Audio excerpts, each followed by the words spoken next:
Bonjour à tous et bienvenue dans une semaine en Afrique. Au sommaire de cette édition, les violences qui se poursuivent en Guinée-Conakry. L'opposition conteste toujours la date des prochaines législatives et soupçonne le président Alpha Condé de planifier des fraudes massives. Zoom sur la capitale malienne Bamako qui connaît une croissance fulgurante et pour les besoins de construction, on n'hésite pas à puiser des tonnes de sable du fleuve Niger qui ne cesse de se creuser. Et le portrait de Bogalech Gebre, la courageuse, cette militante éthiopienne pour le droit des femmes lutte sans relâche dans son pays contre l'excision des petites filles.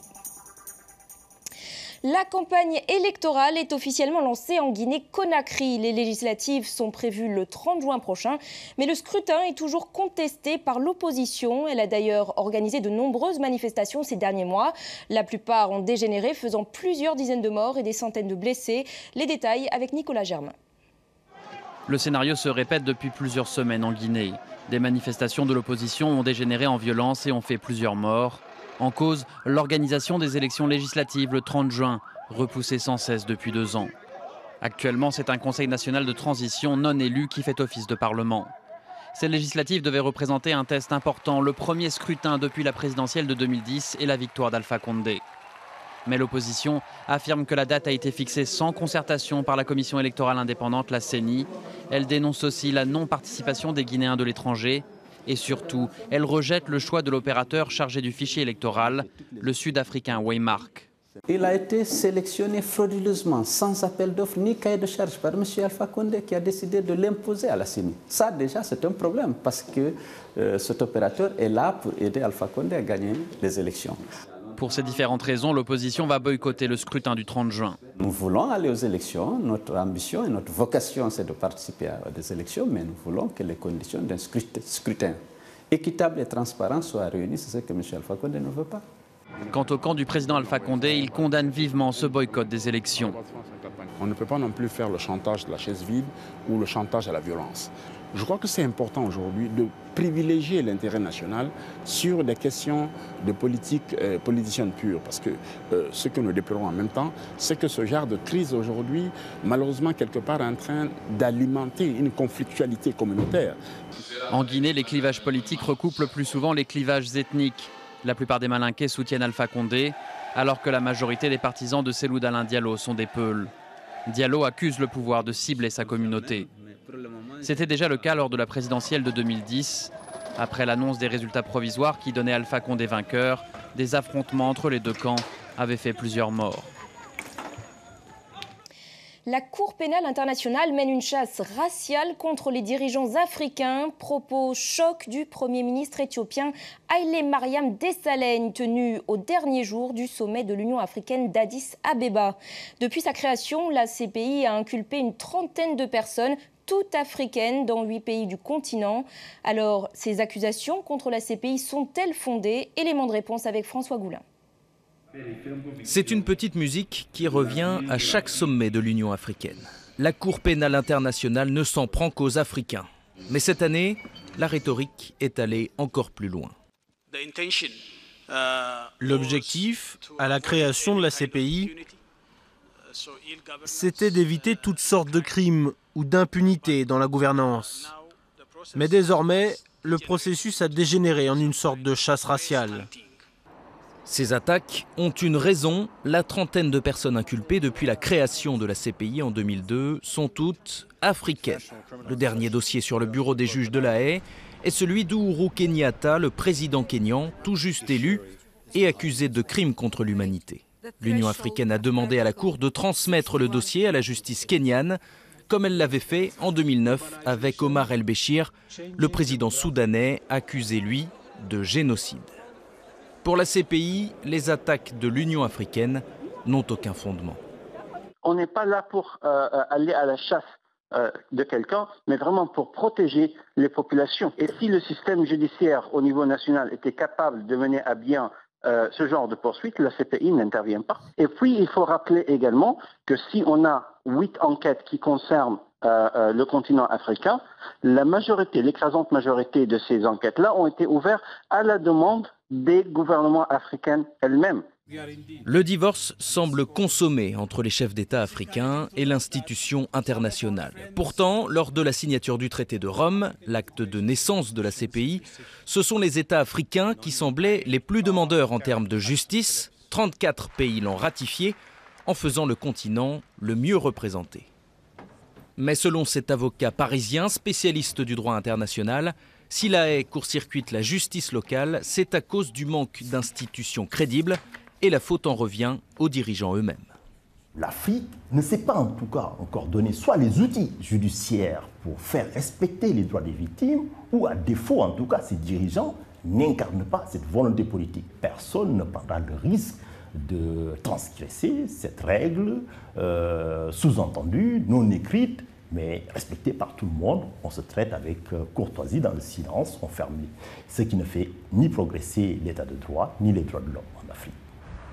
Si la CPI se penche autant sur le sort de l'Afrique, c'est que le continent a été le théâtre des plus importants conflits de ces dernières années en nombre de victimes. Par ailleurs, l'institution met en avant les autres enquêtes en cours et qui concernent notamment l'Afghanistan, la Géorgie ou la Colombie.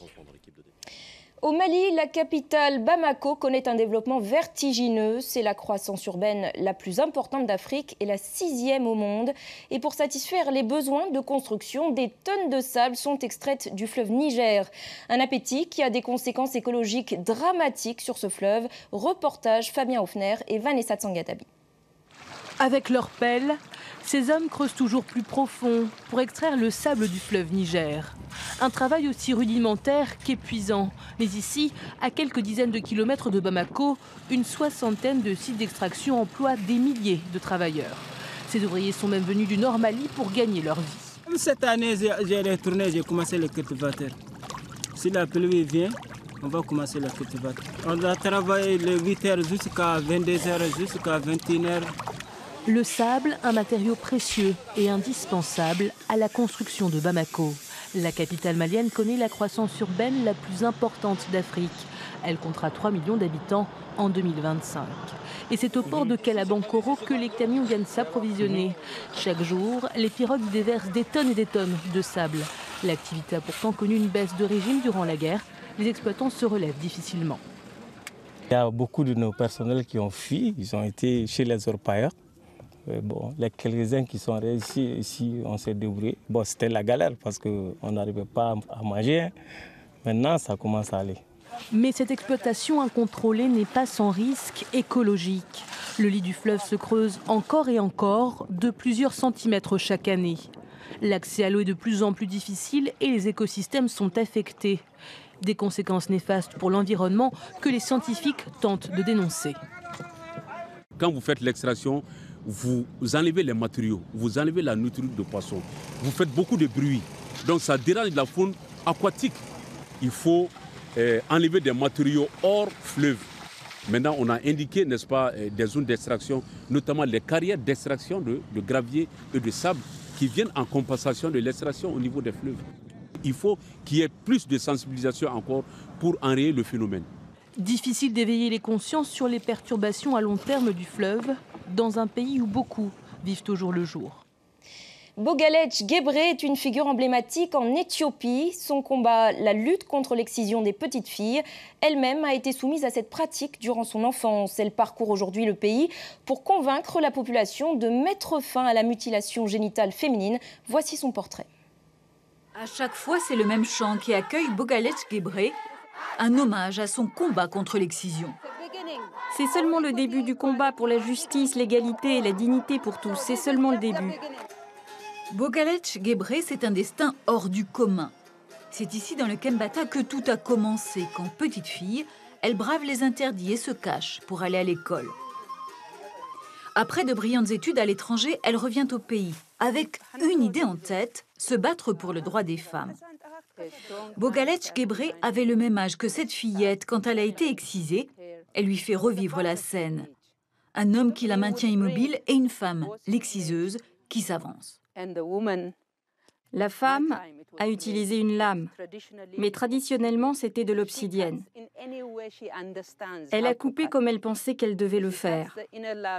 Les petites lèvres, le clitoris, je saignais. j'ai failli mourir. L'arme de Bogalec Gebre, ce sont ces groupes de parole. D'abord entre personnes du même âge et du même sexe, puis entre les différents groupes. Et ça marche, le message passe, dans la région l'excision est en net recul. Quand ils ont réalisé qu'ils n'étaient pas obligés de le faire, qu'il y avait des vies perdues pour rien, ils se sont dit pourquoi on n'arrêterait pas? Pourquoi? Ce n'est pas dans la Bible, ce n'est pas dans le Coran, ce n'est pas dans la loi. Pour son combat, Bogalec Gebre vient de recevoir en Belgique un prix prestigieux, le prix du roi Baudouin. Voilà, c'est la fin de ce magazine et c'était la toute dernière semaine en Afrique. À partir du mardi 4 juin, vous retrouverez l'actualité africaine sur notre antenne avec le journal de l'Afrique tous les jours à 21h45 et 22h45. Merci de nous rester fidèles. D'autres infos à suivre sur France 24 et sur france24.com.